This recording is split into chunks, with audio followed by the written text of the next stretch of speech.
Drama serial सियानी में आज ही एपिसोड में किरण बैठी रो रही होती है और कहती है कि अब तो मुझे बिल्कुल ही पाकिस्तान में नहीं रहना। तुम ऐसा करो, मुझे पाकिस्तान से यहाँ से दूर ले जाओ। मैं यहाँ की तल हकीकतों और यादों को भुलाना चाहती हूँ। इब्रार कहता है चले जाएंगे, इतनी परेशानी वाली कौन सी बात है। अभी मेरे सारे अकाउंट फ्रीज है, जैसे ही कोरोना ख़त्म होगा मेरे अकाउंट खुल जाएंगे और फिर हम वहाँ बाहर चले जाएंगे। किरण कहती है हाँ, लेकिन ऐसा करो जल्द से जल्द करो, मुझे समझ नहीं आता मेरा बैंक अकाउंट कैसे खाली हो गया। उसमें तो इतने पैसे थे, पता नहीं क्या हुआ मेरे साथ। जिस पे विराट कहता है कि तुमने खुद कॉल भी की थी और उनको अटेंड बात भी की थी, लेकिन तुम खुद भूल जाती हो। पता नहीं आजकल तुम किन ख्यालों में रहती हो। फिर उसके बाद इब्रार अपनी बहन और मामा के पास जाके बैठ जाता है। उसकी बहन कहती है कि भाई ज़्यादा लालच ना करो, ये ना हो कि लालच की हमें बहुत बुरी सज़ा मिल जाए। हमें जितना पैसा मिल गया है हमारे लिए इतना ही काफ़ी है, हमें इसी पे ही राज़ी हो जाना चाहिए और चुप करके अपना सामान समेट के यहाँ से भाग जाना चाहिए। अगर उसने हमारे खिलाफ़ कंप्लेन करवा दी ना तो हमें जेल हो जाएगी। इब्राहिम कहता है कि आप अभी फ़िक्र ना करो, अभी तो बहुत कुछ हमने लूटना है, बाकी अभी तो बहुत कुछ पड़ा है। अभी तो हम सिर्फ लखपति हुए हैं, अभी हमें करोड़पति भी होना है। उसकी बहन कहती है कि अब मैं मज़ीद तुम्हारा साथ नहीं दूँगी, वरना अगर तुम फंसे तो साथ मेरा नाम भी आ जाएगा और मुझे डर है कि तुम खुद तो फंसोगे, साथ मुझे भी किसी बड़ी मुसीबत में डाल दोगे। तो इब्रार कहता है कि नहीं, तुम परेशान ना हो, मैंने बड़ी कच्ची गोलियां नहीं खेली। फारूक हमारी बड़ी मदद कर रहा है और उसने ही मुझे सारे बताए हैं और उसी वजह से मैं आज इतना कामयाब हुआ हूँ।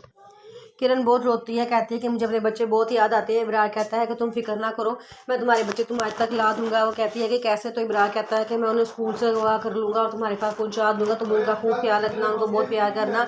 जब उसके बाद तुम उसके पापा से तावान के तौर पर 5 करोड़ रुपये मांग लेना और वह 5 करोड़ दे भी देगा। खुशी खुशी अपनी औलाद की खातिर वो कुछ भी कर सकता है। तो 5 करोड़ तुम्हारे मुँह पर मारेगा और तुम वो लेके अपने उसके बच्चे उसको वापस कर देना। इब्रार कहता है कि मैंने कुछ ना कुछ करके अब इसका फ्लैट भी अपने काबू में करना है, मैं इसके कागजात पे साइन करवाने हैं। तो उसका फारूक दोस्त उसको मशवरा देता है कि तुम ऐसा करो कि तुम इससे कहो कि ये बाहर जाने के लिए कागजात तैयार करवाए हैं, तुम उस पर साइन कर दो। वो बड़ी खुशी खुशी साइन कर देगी। इब्रार कहता है अच्छा ठीक है।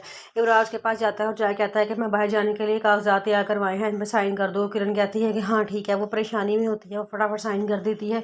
उसे नहीं पता होता कि वो बेध्यानी में क्या कर रही है। उसे अपना फ्लैट भी बेध्यानी में इब्रार के नाम कर दिया था और इब्रार बड़ा खुश होता है, कहता है कि बस अब 50 करोड़ रुपया उसके बच्चों के नाम का लेना है, क्योंकि उसका बाप अपने बच्चों से बहुत मुहब्बत करता है, वो उनको बचाने की खातिर सब कुछ कर देगा।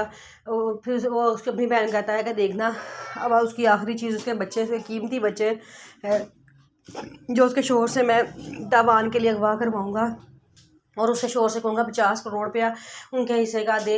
और जब वो हमें दे देगा तो हम 50 करोड़ रुपया लेते साथ ही मुल्क छोड़ के हमेशा के लिए बाहर चले जाएंगे और किरण को भी मैं यहीं छोड़ दूँगा। फिर वो सारी ज़िंदगी बैठ के यहाँ पे रोती रहेगी, उसको समझ नहीं आएगा कि उसने क्या कुछ खोया है, क्या पाया है।